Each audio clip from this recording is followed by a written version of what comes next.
couple things. I want to talk, and Francis did a good job talking about Boulder, but that just keeps coming up over and over.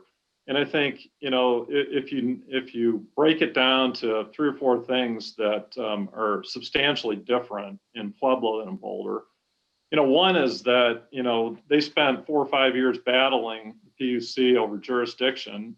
They have it, and we'll proceed, and we don't need to waste that time right off the bat.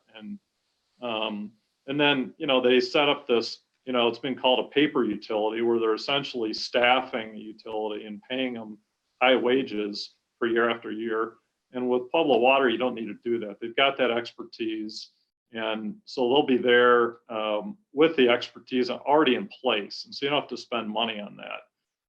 And then the other thing that's, much more of a problem in Boulder is that the way it was set up is that you'd have to, split up substations and things to align the new distribution network with the city limits. And the approach I think that Pueblo's taken and Pueblo Water to take the whole Black Hills service area avoids most of that problem. So that's another big one. I think it's not, you see this government takeover argument, and I'd almost say it's kind of the opposite of that. It's bringing it back to local community control, and there won't be the PUC involvement down the road. And so I think it's important. It's important to draw those distinctions between Pueblo and Boulder.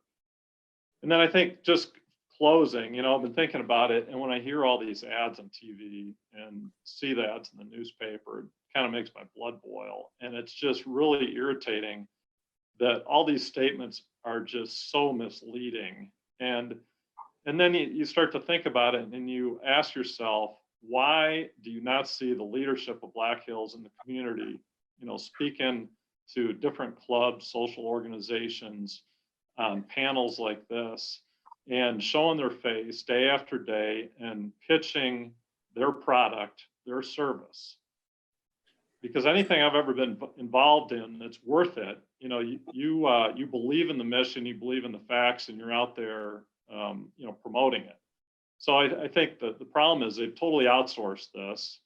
And, I would say because, they can't come with a straight face to the people of Pueblo and tell you what a good deal that we have with Black Hills and what a good deal we'll have in the future.